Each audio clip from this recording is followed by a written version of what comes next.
Hello student, हम चर्चा कर रहे थे कि उद्योगों को प्रभावित करने वाले कारण। हमने आपको बताया कच्चा माल, बाजार की समीपता, सस्ता श्रम, ठीक। और एक और कारण महत्वपूर्ण है, वो है शक्ति के साधन। शक्ति के साधन का मतलब होता है मशीनों को चलाने के लिए किसी न किसी शक्ति के साधन की आवश्यकता होती है। तो शक्ति के साधन एक उद्योगों को बहुत हद तक क्या करते हैं, प्रभावित करते हैं। क्यों? ठीक, जिस स्थान विशेष पर सस्ता शक्ति का साधन उपलब्ध होगा, वह उद्योग उस स्थान पर आसानी के साथ क्या हो जाएगा, स्थापित हो जाएगा। ठीक, और हर उद्योग एक शक्ति के साधन के लिए क्या होता है, स्थापित होता है। शक्ति के साधन की जरूरत होती है उद्योग में, और सस्ता साधन के समीप ही उद्योग क्या होता है, स्थापित होता है। एक होता है सरकार की नीति।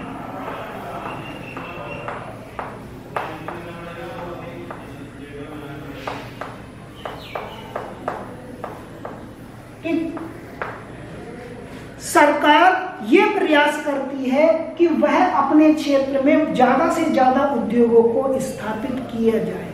ठीक, उसके लिए सरकार ठीक उसकी सुरक्षा और कुछ पूंजी भी उपलब्ध कराती है, और सरकार की नीति भी क्या करती है, उद्योगों को स्थापित होने में महत्वपूर्ण योगदान देती है। ठीक, एक और कारण आप समझ सकते हैं, वो है परिवहन के साधन। बहुत ही इंपॉर्टेंट है।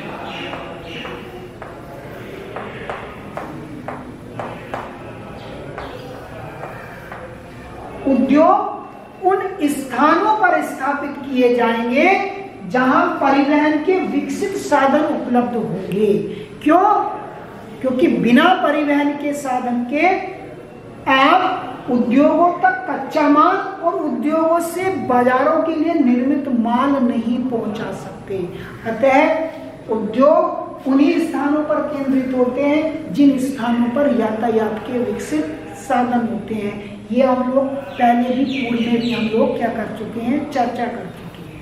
क्योंकि उद्योगों के लिए कच्चा माल और निर्मित माल को बाजार तक ले जाने के लिए किसी न किसी यातायात के साधन की आवश्यकता पड़ती है। अतः परिवहन के विकसित साधनों वाले स्थानों पर ही उद्योग विकसित किए जाते हैं।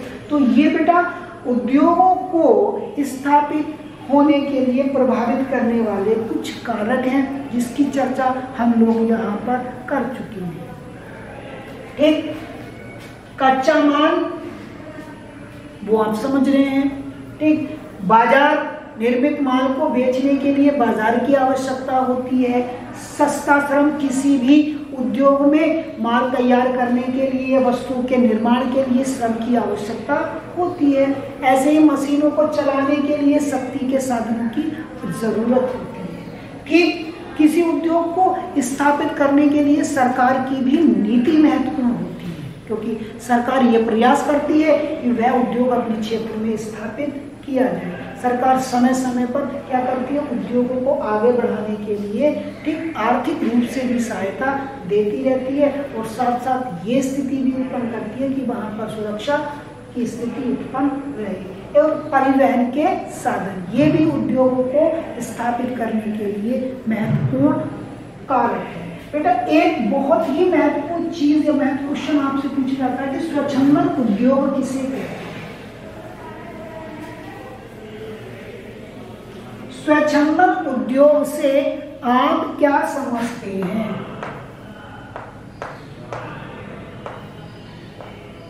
या स्वच्छंद उद्योग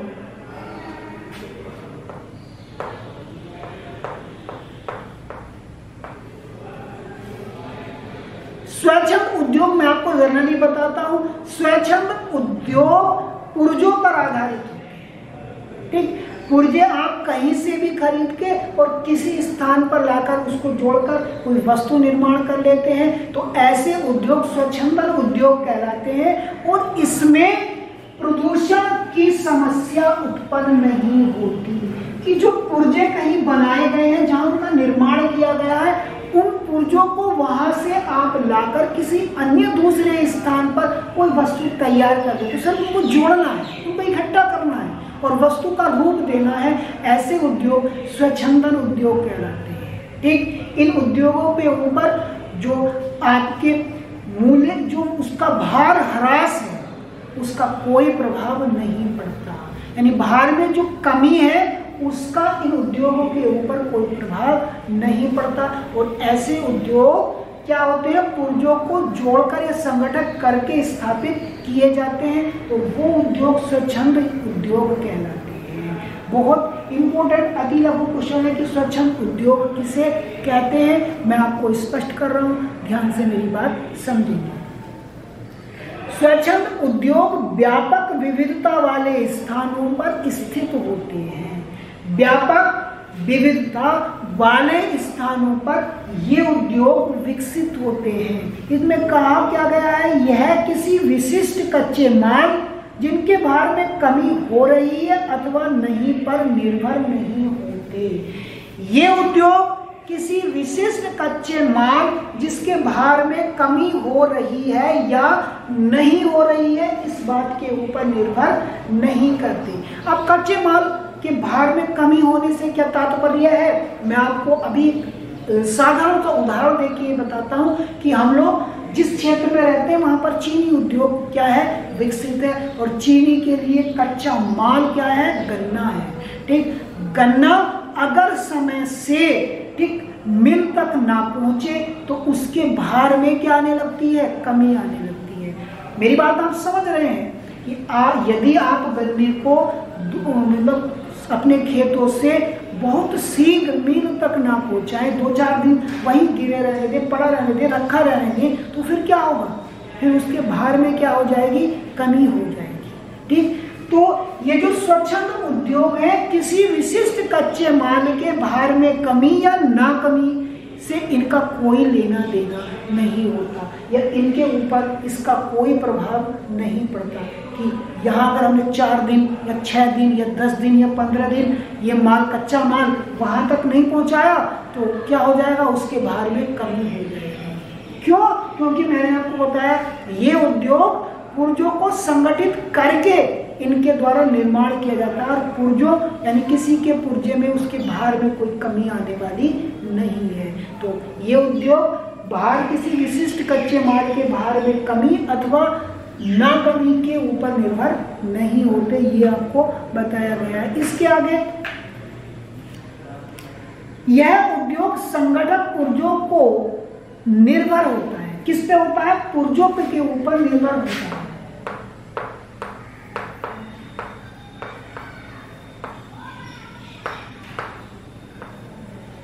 पुर्जों के ऊपर निर्भर होता है जो कहीं से भी प्राप्त किए जा सकते हैं। वो पुर्जे कहीं से भी खरीदे जा सकते हैं और इससे उत्पादन कम मात्रा में होता है और श्रमिकों की भी कम आवश्यकता होती है।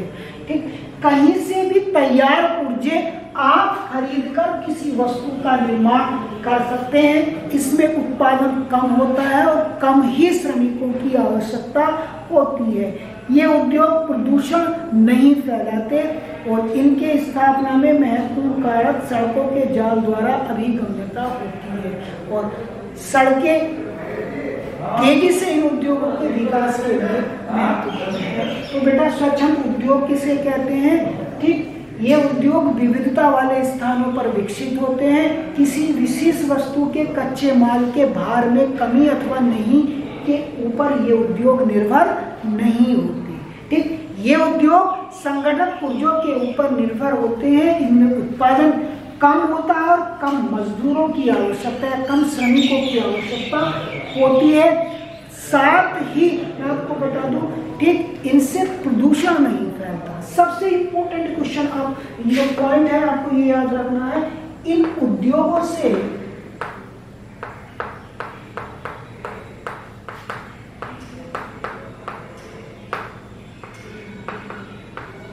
प्रदूषण नहीं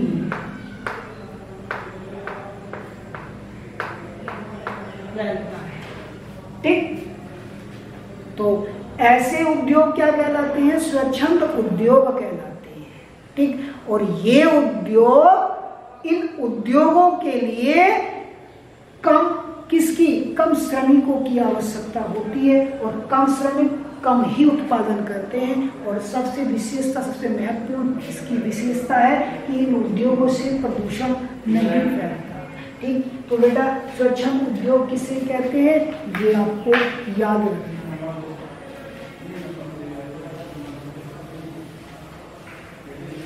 आगे आपको समझना है, बहुत ही इंपॉर्टेंट है, आप ध्यान से समझेंगे। वो कह रहे हैं, इसमें आपका जो टॉपिक है वो बताया गया है कि विनिर्माण उद्योगों का वर्गीकरण।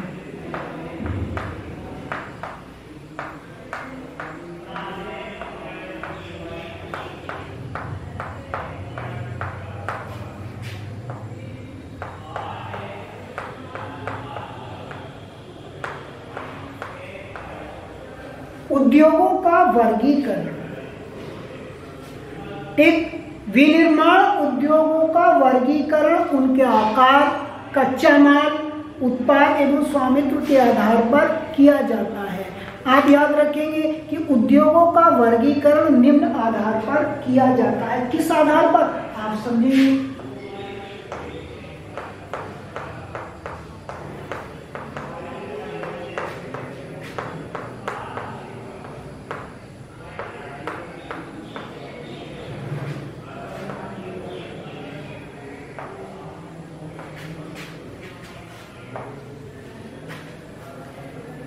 वर्गीकरण का मतलब होता है बांटना। उद्योगों को हम निम्न भागों में बांट सकते हैं। पहला होता है आकार के आधार पर।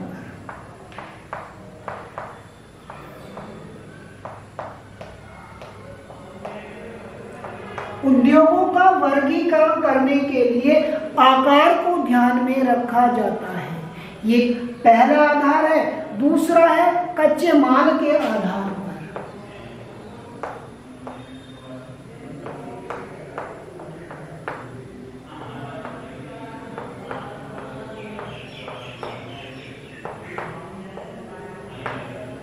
ठीक, ये दूसरा आधार। ठीक, तीसरा आधार है उत्पाद के आधार।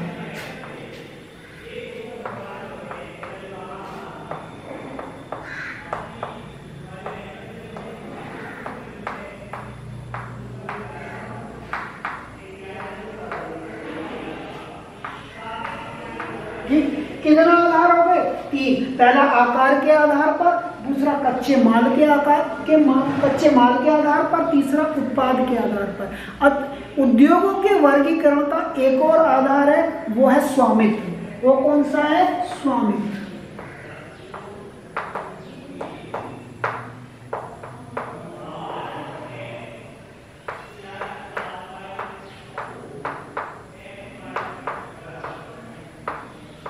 ठीक, आपसे बेटा मालूम किया जा सकता है कि उद्योगों का वर्गीकरण कितने आधार पर किया जा सकता है, तो आप आंसर देंगे उद्योगों का वर्गीकरण 4 आधार पर किया जा सकता है। एक होता है आकार के आधार पर, ठीक, एक होता है कच्चे माल के आधार पर, एक होता है उत्पाद के आधार पर और एक होता है स्वामित्व के आधार पर। ठीक, ये है उद्योगों का वर्गीकरण। तो आकार के आधार पे आप सोच रहे होंगे बेटा कि आकार के आधार पर उद्योग कितने प्रकार के हैं। आकार के आधार पर उद्योग कितने प्रकार के होते हैं ये आप समझ रहे हैं। तो आकार के आधार पर उद्योग 3 प्रकार के होते हैं। कितने प्रकार के होते हैं? 3। वो कौन कौन से? कुटीर उद्योग,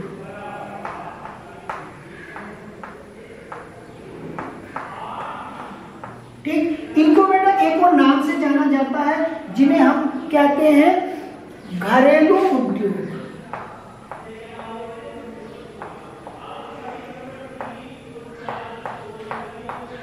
ठीक, तो आकार के आधार पर उद्योग कितने प्रकार के हो गए? 3। पहला कुटीर उद्योग, जिसको एक और अन्य नाम से जाना जाता है, वो है कुटीर को घरेलू उद्योग के नाम से भी जाना जाता है। अब दूसरा है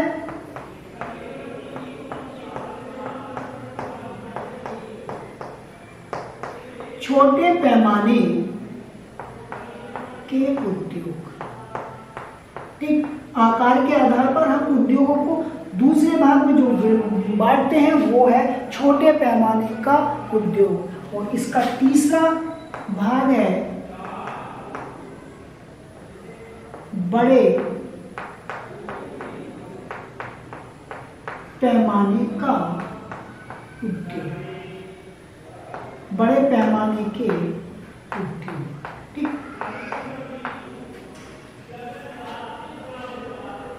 आपको देखकर पता चल रहा है, आपसे पूछा जाएगा कि उद्योगों का वर्गीकरण कीजिए तो आप बता देंगे कि उद्योग 4 प्रकार के होते हैं। अब पहला है आकार के आधार पर। ठीक, आकार के आधार पर आपसे पूछा जा सकता है कि आकार के आधार पर उद्योगों को कितने भागों में बांटा जा सकता है।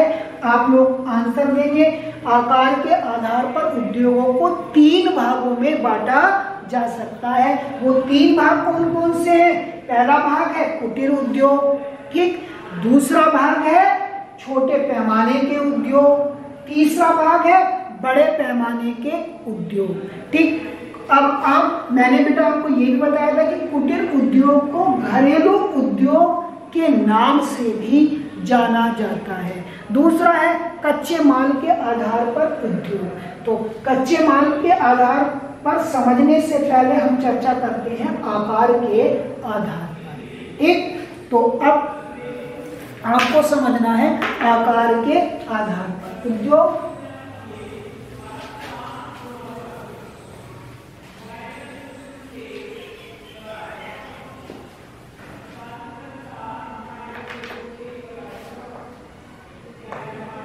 आकार के आधार पर, तो आकार के आधार पर पहला जो उद्योगों को हम बांटते हैं वो होता है कुटीर।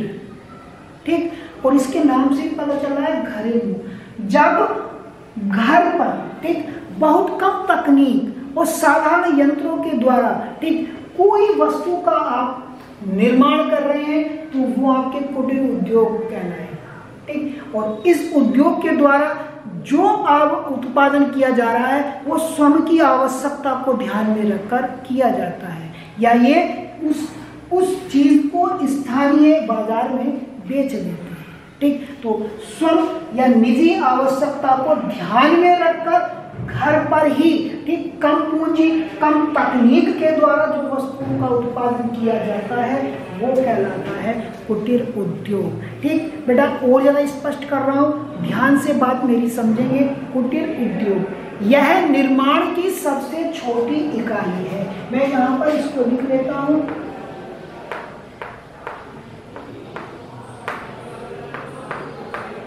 जैसे आपको पता चल रहा है कि सबसे पहला, उसके बाद इसका, उस तीसरे नंबर पे इसका, तो लिखेंगे यह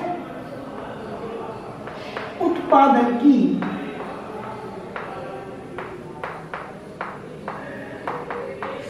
सबसे छोटी